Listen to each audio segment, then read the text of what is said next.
Welcome students in this our YouTube channel. Now students, we are in the first chapter of chemistry. Now in our last video lecture, we have started with the introduction of chemistry as well as some basic concepts of chemistry. This is the first chapter of our syllabus, and that in continuation with that chapter, now in our today's lecture, we are going to learn the new point of this chapter, that is some basic concepts in chemistry. Now students, in this chapter, first of all, we are going to introduce with the chemistry subject. In that, in our last lecture, we have reached up to the pure substances. In our last lecture, we have classified matter into different types. In that, we have seen what is meant by pure substances. And students, pure substances gets classified into two different types. That also we have seen in our last lecture. In that case, there are two types of pure substances: elements and compounds. Now students, elements again they are divided into three types, and that three types in our today's lecture we are going to learn in detail. Now elements, if we look at the periodic table, which consists of 118 elements which are known to us, that you already learned in your last standard, that is 10th standard. Now students, in continuation with that periodic table, if you look at, or you are already classified that periodic table into different sections, and you already known about that classification. Elements are classified into metals, non-metals and metalloids. With the different shades of colors, that periodic table you already learned in your last standard. Now students, in continuation with that, we will learn in detail in our today's lecture. Now students, first of all, I will see what is meant by metals and their corresponding properties. Now what is meant by metal? That first of all we are going to learn. In our daily life or in our day-to-day life, we have came to across different examples of these metals. The utensils which you are using in your household, different utensils in your kitchen. All of they are made from different metals. For example, some of the utensils which are made from stainless steel, some of the utensils which are made from tin, some of the utensils which are made from pittal, that we are calling it as a brass. So these are the different examples. Now that examples, if we are going to study, they actually came from the basis of copper, zinc, tin, etc., etc. These are the elements, and by mixing them we can get the mixture of different metals, that we are calling it as a alloys. So this is another part of that study. But what is meant by metals, and what are the different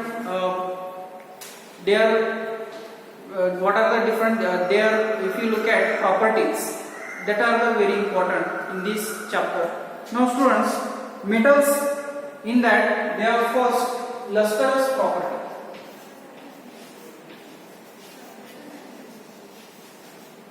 Lustrous property in the sense they have shininess.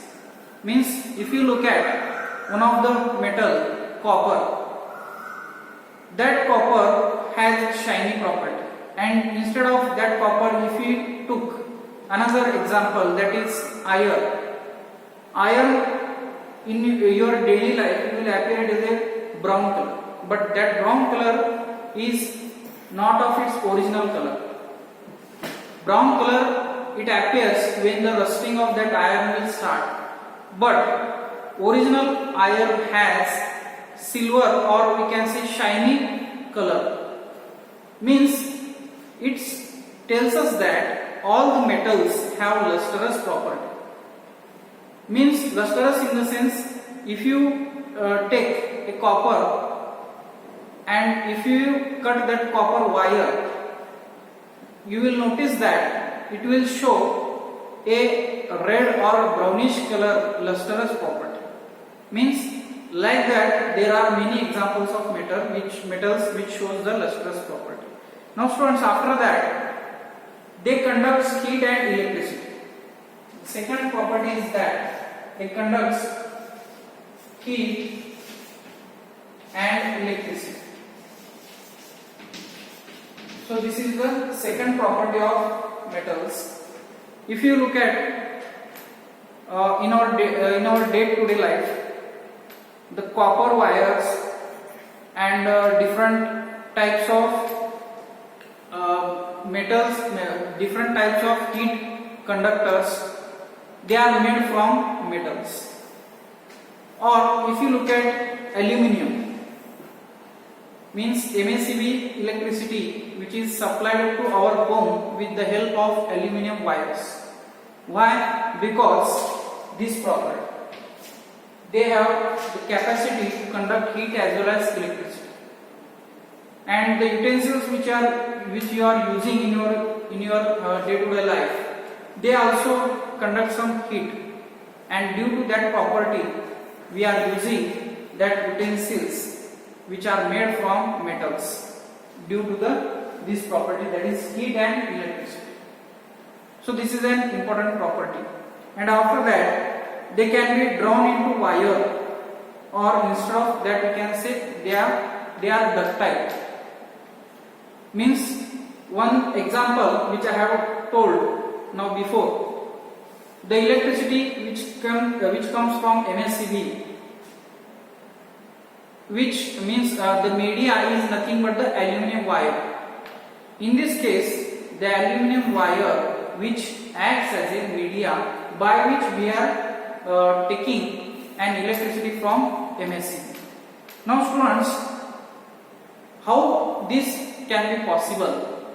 This question can be arises, and all of you know that this can be possible with the help of wires. Means metals has ductility property. Means aluminum metal which can be drawn into wire is because of it has a ductility nature. Okay, so this is the another property, or we can say in another words we can say ductility property. Now students, this is the another property of metal, and metals can be hammered into thin sheets. All of you know that we are using in our household utensils. You already seen some examples of tin, means in which we are going to store some grains or rice or jawar, like that, and that tin which is made from the tin metal, and that tin which is flattened into sheets. Or instead of that example, we will take a simple example, another one, which is nothing but the thin sheets of iron metals which we are using for making shades. Means this is the another property of metals that can be we can explain. Means metals can be hammered into thin sheets. So this is a good example of it. Means that property we are calling as a malleability.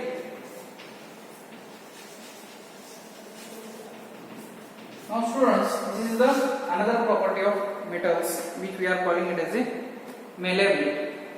These are the different important properties of metals, and if we take an examples of these metals, you can take n number of examples, because metals are different types, and different examples of metals are also present. Out of that we are going to take some examples are nothing but gold, silver, copper, gold, silver, copper, iron, tin, etc., etc. These are the different examples of metals. Now students, the next type is that non-metals.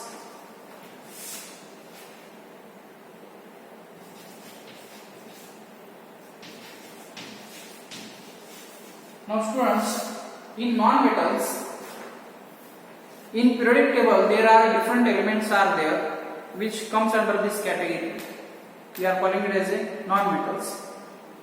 Non-metals are those substances which has properties opposite than that of the metals. For example, this chalk, which we are calling as a non-metal, one of the non-metal, and different types of wood, they also comes under that category. So all these properties of metals which we have seen are opposite present in these non-metals, means they show the reverse characters in the non-metals. Means if we take one of the example, metals are lustrous, but in this case non-metals are non-lustrous, means they does not show lustrous property, means they have no luster.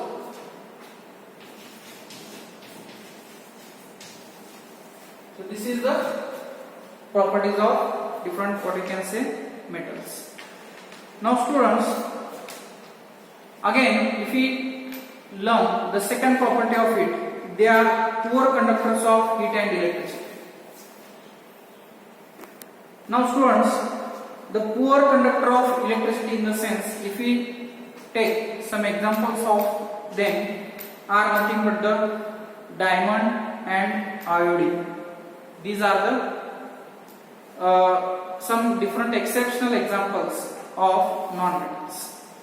Now students, diamond, you already saw the different types of diamonds. They shows lustrous property. Means there are some exceptions are there in non-metals. For example, these are the exceptions in which diamond, and the another example is also the iodine. These are the two exceptions which has lustrous property, but many of the examples are non-lustrous in non-metals. Now students, they are poor conductors of heat and electricity. Poor conductors in the sense they does not, means near about, they does not conduct heat as well as electricity. Opposite to this, again second point, means they does not conduct electricity as they does not contains the free electrons. But in metals they contains free electrons. Now students, after that we are going to see the third point, that is it cannot be hammered into sheets as well as we cannot drawn into wire. Opposite to that property, ductility. Here non-metals cannot be hammered into sheets or drawn into wire. Means they are non-ductile, non-malleable, we can say. Now students, after that, if we took some examples of non-metals which are present in our periodic table, the number of examples are also there, but some exceptional, examples for our simplicity we are taking here are nothing but carbon, nitrogen, hydrogen. These are the some different elements which are non-metals. Now students, one of the exception is present for poor conductors of heat and electricity. Which exception is there? Is nothing but graphite. Now students, graphite is one of the example in which it can conduct electricity somehow. So this is the exceptional case for that property. Now students, after that we are going to see the next part of or next point of this lecture is nothing but metalloids. The third type of elements is nothing but metalloids.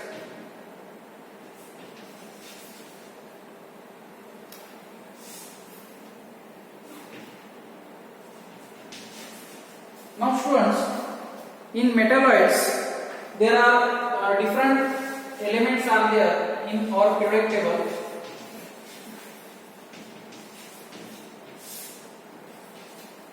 In our periodic table, one of the categories there, metalloids, in which some elements have properties intermediate between metals and non-metals. Now students, in that case, means for such elements we can also call it as a semi-metals. For example, arsenic, silicon and germanium. Arsenic, silicon and germanium. These are the different examples of metalloids in which they shows the intermediate properties between metals and non-metals. And in this lecture we have seen the properties of metals and non-metals. These metalloids are nothing but the intermediate elements which are present or which shows both the properties of metals as well as non-metals, in which one of the example we can take it as a silicon. Now students, this silicon, how it performs in different chipsets or in computers, how it works, we will see one of the example, then you will get detailed information of it. Silicon, which conducts electricity only at high temperature. Now students, at low temperature it will not conduct electricity. Why? Because there is some band gap is present in between valence band and conduction band in silicon. As some of the heat means the electrons which are present in valence band can shift into the conduction band. Means for that transfer or for that jump, it should require some amount of heat. Now students, that property we can test with your computer. Means the computer which is present in your home, if you look at the starting of that computer, in that case what happens, that computer will take some time to start it. Means in that computer, as the motherboard is present, in that motherboard some different ICs are present. In that ICs this element silicon is used. Means it takes some time to get the heat which is required for the conduction of that silicon. So this is also silicon which is very important for the protection of such a valuable chipsets. So that's why these silicon chips are made in computers. So this is the one of the example in the category of metalloids. So students, now in our today's lecture we have seen the elements and their types and their properties also we have seen with some examples. So thank you very much. In this our topic, in our next lecture we are going to learn the compounds. Thank you very much.